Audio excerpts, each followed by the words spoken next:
Some of the songs for the album started off as instrumentals, and we have to give them titles so we don't forget what they are. Instead of calling them instrumental number 1, 2, 3, and 4, we're just giving them titles, and the Hindu Times was the title for the instrumental, and it just sort of stuck.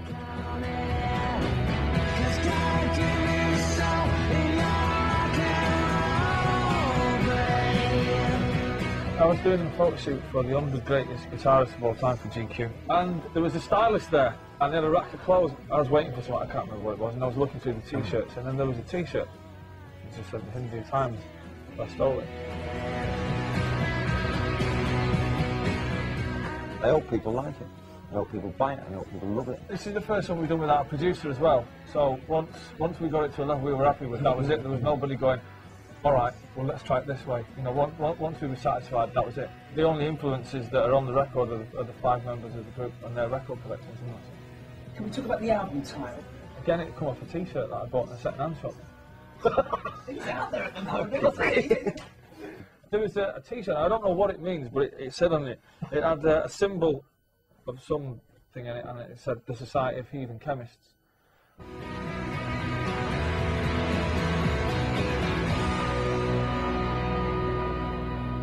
I've said this to every member of the band, you know, even when people used to say in the early days, how come you write all the songs? I was like, but I've yet to hear a song written by Bonehead or Griggs or Liam or anybody else, and they're saying, yeah, but maybe they're too scared to play them to you. It's like, if you've not got the courage and the guts to come and say, I want to play the song I've written, I think we should record it, then I'm not going to drag it out, yeah? This is called A Force of Nature. Every band I've been in, I've been like the songwriter, so now I end up in one where you're hearing like all these tunes come out, it's dead inspiring.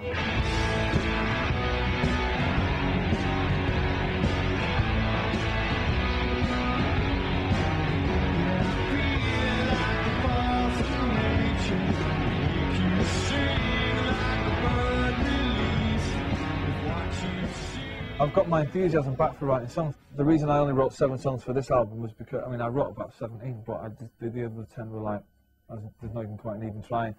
And that, in a way, takes the pressure off, because it means that we don't need a lot of songs now, because we're just, Gem and Andy are just chipping in, and Liam's got 3, so it's like, that's what makes the album what it is, I think. You know, the 7 songs that I've written are 7 of my best songs. The 3 that Liam's written are 3 of his best songs.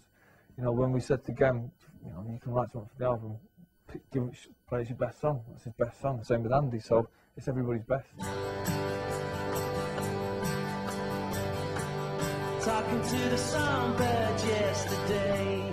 So like last year, it was like, no, in fact it was in France when I wrote Songbird. We were in Iceland, so we actually went for a walk. And I just sat under the tree for a couple of hours, just playing his tune.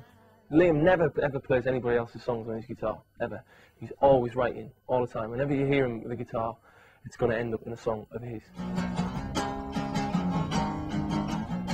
You'll show him a new chord, or you'll go, well, that, if you put that finger there, that'll get you right. He's like, all right, great, he's off over the field, like literally. And he'll come back with a song with it, you know. Wrote in about 10 minutes. So, that was that. I think Songbird is amazing, just because it's really, really simple, and I love it. I think Born on a Different Cloud is, I don't think he wrote it. I think he's lying. I think somebody else wrote it. On a different cloud from the ones that have passed on town. Another new song from the Hero.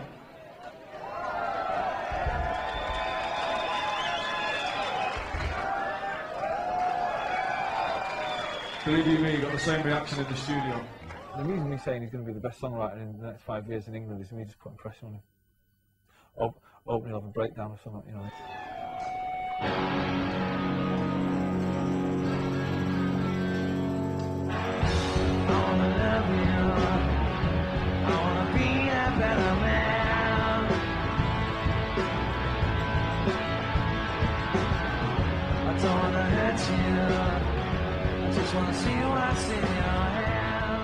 Liam was sitting in the corner of a dressing room for 6 hours and played the same 2 chords.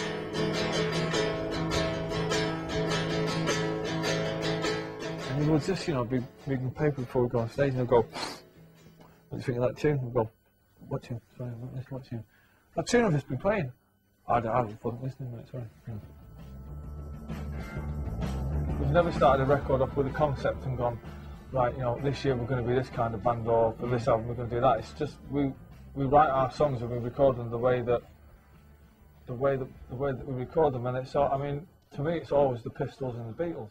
When you have a producer or a co-producer, you've always got to let them put their own input into a record, or there's no point in having them there. So, for whatever reason, sometimes that doesn't really work out. But this time, the reason that it sounds more rounded and more mature and more Oasis-like is because there was nobody else involved in the decision-making process of any of the songs apart from us. Hung in a Bad Place came about because me, Noel and Andy B were in there with Noel on drums, and we were just having an afternoon of it, really. And he went, "You got any songs?"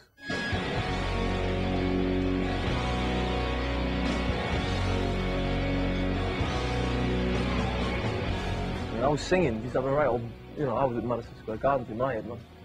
And he went, "Right, yeah, that's the one, we'll do that one." That was, from then on in, it was like, right, okay, let it Liam in here, on the acoustic, and then that was it, really.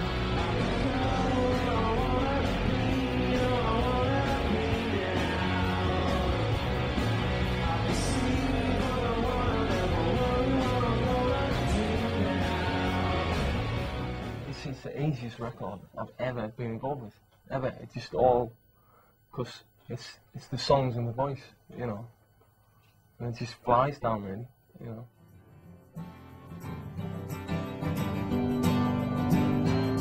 Got up one Sunday morning, sun was shining, and it was just, and actually I'd been listening to Sweet Pea by Paul Weller off Heliocentric, and I thought, I'm going to write a love song about somebody I'm in love with. And we're actually going to do it, because I hate using the word love. I think we were just packing up to go home, and we had a couple of hours, and I was like, oh, I've got this tune. So come in here and bashed it down, and that's the version that made it onto the record. It took about 45 minutes to record and mix it. 3 or 4 years ago, I wouldn't have sang that to them. You want your mates to like it, that's what I think, really. You know, when they go, "Stick it on," and then you can sort of do it without having to cough over loads of bits, or, you know, so. Is that the fun? You know what I mean? You sit there and put your feet up and just watch the faces, you know, that's great. We had a kind of, I think, a mental list or whatever of what we thought we were going to start and what we were going to do. And in a way, we ended up doing like maybe a whole different list. And I remember at Stop Crying Your Heart Out, we were upstairs, I think it was the first week, and we were just messing around. And I've got this tune, and me and you were going to sing it, Sister Liam, and he just played it, and I knew then, I just thought, we're all right here. Hold on.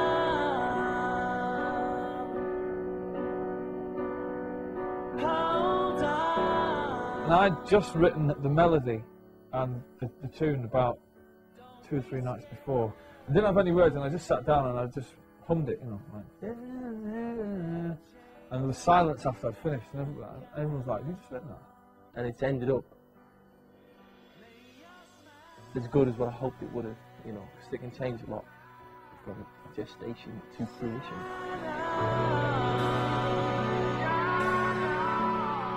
If we lost it, we've definitely got it back. I think for whatever reason. I think a lot of that's to do with the fresh members in the band and stuff like that. You know? If there's a theme of the album, it's in the first 2 lines of In Due Times. It's just I get up when I'm down. I can't swim.